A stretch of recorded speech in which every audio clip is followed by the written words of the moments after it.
From shutting up a disruptive Karen, I can't do one-on-one, it's a big place. In a much smaller room, I'd still ignore you, cunt. Shush.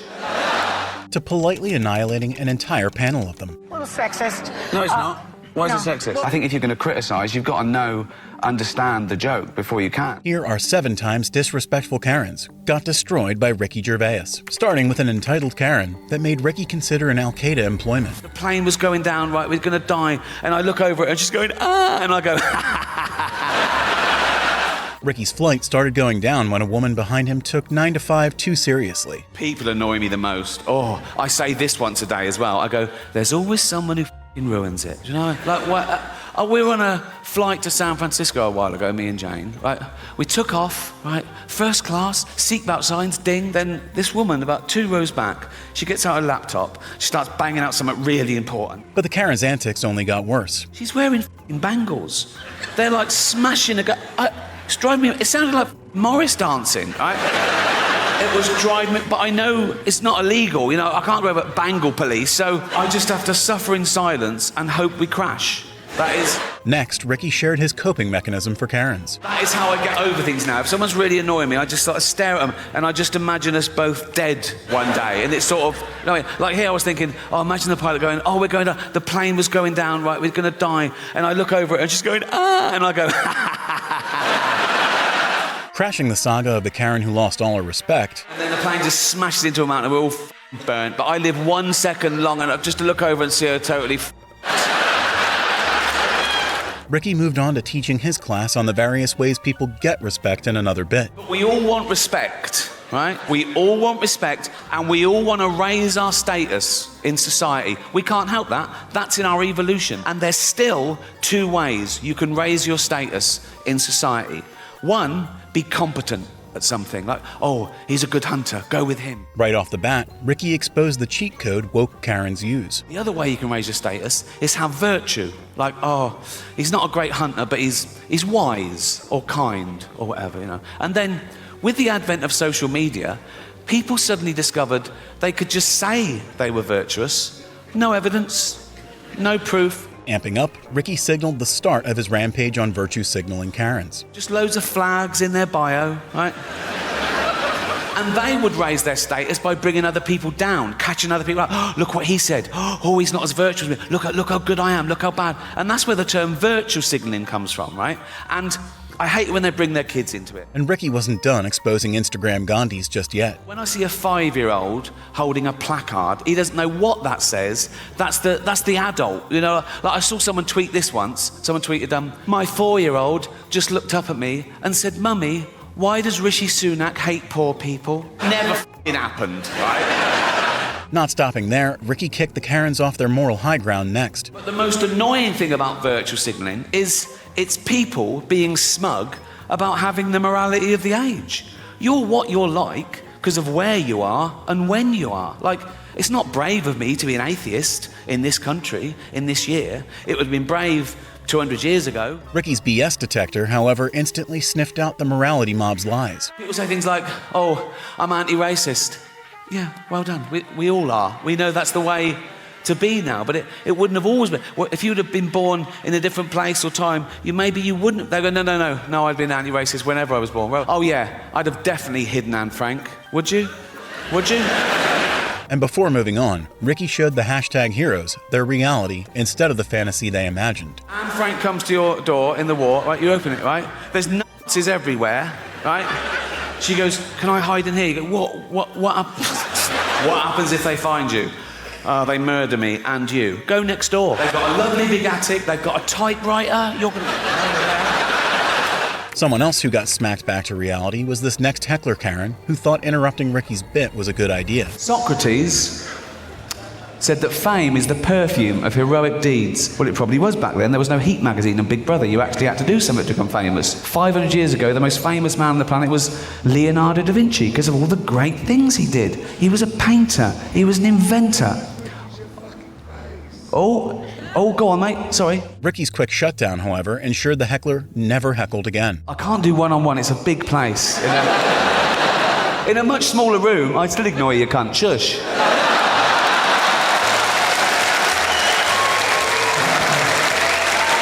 Yeah, Leonardo da Vinci. But while the heckler's disturbance was just verbal, the entitled Karens on The View took it to the next level by physically groping Ricky right at the start. Are you not a hugger? No hugging, no touching, you're germaphobe? No, they said keep it quick, just go and sit down. Oh, okay, so we can touch you? Yeah, of course, yeah. Good. I'm like, wow, we didn't know you were huggy. Because you gave hugs the last time you were here. I feel like a strippogram.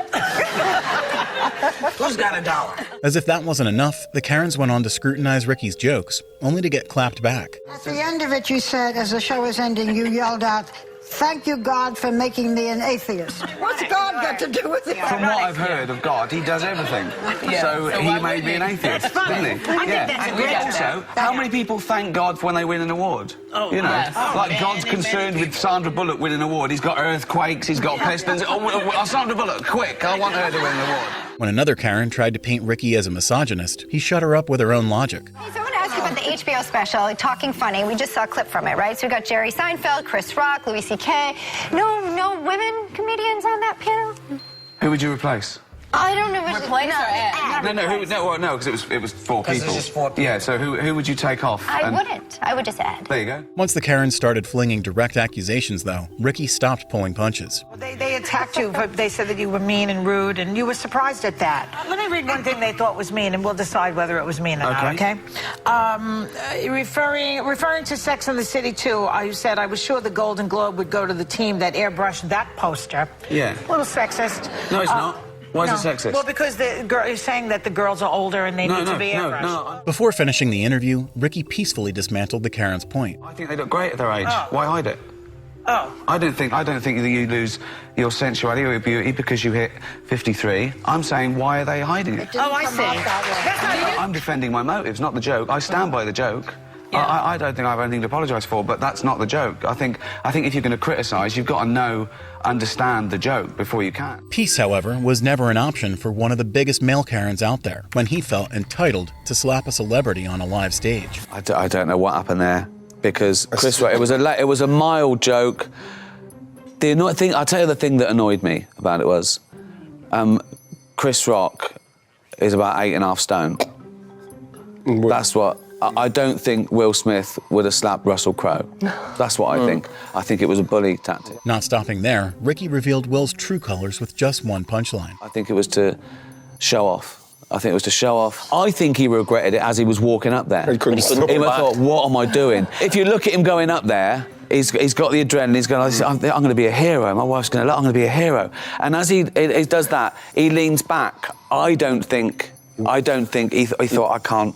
While Will was at least coherent with his slogan. And I just think he was adrenalized. He would keep your, The same can't be said for this next Christian male Karen who thought he could roast Ricky despite failing middle school. Science, by the way, is spelled S-C-I-E-N-T-S. Already good, isn't it? I mean, he's obviously heard the word. He took a guess. Never seen it written down because it's not in the Bible. The tweet war started when Ricky expressed his atheism on Twitter. I just wanted to say, it's fine to be an atheist. It's fine to believe in God, and it's fine not to. That's all I was saying. Then I realised I didn't even have to tweet about religion or atheism. I could just tweet a fact, and that annoyed just the right people, right? And fair enough, Ricky's facts led to a complaining tweet in no time. I tweet things like, happy birthday, Earth, 4.6 billion years old today. And someone would always go, oh, we know what you're doing. This is a tweet I got from someone after one of those, I assume, right? And it was all in capitals, which excited me. That's the sign of Twitter madness. Unfortunately for the Karen, he got annihilated even before his tweet was read. I looked at his profile, and sure enough, he's a gentleman from Texas. He's a fundamentalist, creationist Christian, right? Which is fine. He loves God. He loves God and fetuses, mainly. He loves the fetus from conception to when it turns out gay. And then he's... When Ricky finally read the tweet, however, no one expected it to be that bad. Your science won't help you when Satan is raping your British ass. If I die and I find myself in hell being raped by Satan, science has pretty much let me down. But it was the Karen's next line that caught him in his own logic. It's this last line that he just throws away. This line that he signs off with makes this the best tweet I've ever received, right? Your science won't help you when Satan is raping your British ass. I'll be laughing. So he's there too. And even if it came at his expense, Ricky's sarcasm wasn't stopping anytime soon. Oh my God, why have you forsaken me? I mean, that was the worst place. No, it's for eternity. I'm going to be tortured for eternity. Sees me getting goes, suddenly over it, is he? His days suddenly got a little bit brighter. And like he's not next, right? Before shifting gears, however, Ricky gave the Christian Karen the most lethal reality check of his life. So he's like, you atheist. He's probably bored, and he's atheist. Right? And his little gargoyle comes up and he goes, Satan. And he goes, what? And I go, yeah, what? And he goes, there's a fundamentalist Christian up here. Like this, he'd be on him like a ton of bricks, wouldn't he? While the first Twitter Karen took offense at Ricky's atheism, the next one managed to get upset over something far simpler, basic common sense. It really kicked off with my my silly billboard campaign, particularly the ones that were banned. So we sort of mocked them up, and I tweeted them, and still got complaints. Obviously, we got one complaint. It was the one, don't jump. You'll make everyone late for work, you selfish prick. When the outraged warriors resorted to lies, however, Ricky instantly called them out. One bloke wrote to us saying, I just saw this in the tube station. I'm horrified. I was triggered. Please, can it be taken down? We wrote back saying it was never up. He went, oh, like, triggered. That's the worst bit. I'm triggered. Yeah, we all are. We're all triggered. Live with it. In his final shutdown, though, Ricky destroyed the pronoun police once and for all. Triggered.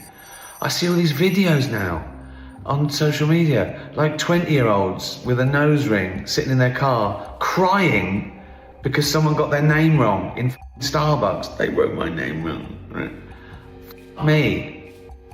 Triggered. Anyway, subscribe. And while I support Ricky's last message as well, something no one supports is the sentiments of this next woke Karen. I was listening to the radio in England a few weeks back, Radio 4, quite highbrow. There was a discussion about political correctness. My name came up straight away, right? And there was this woman on there going, oh yeah, well it's not right. Ricky Gervais, he makes jokes about fat people. He wouldn't make jokes about gay people, would he? And being fat is like being gay. And Ricky had a common sense lesson for the entire community. What? No, it's not. What? You can't choose your sexuality.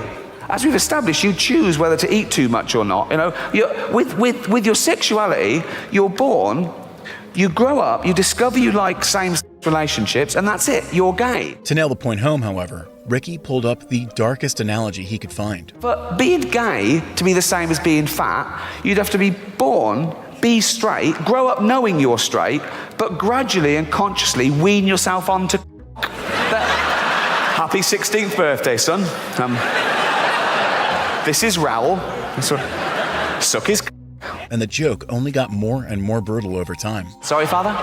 Suck his 16 now, suck his I'm heterosexual. Oh, with his newfangled words.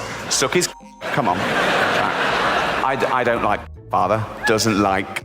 How do you know if you've never tried it? Ah! By the time he was done, Ricky had proved his point without a shadow of a doubt. Suck one suck.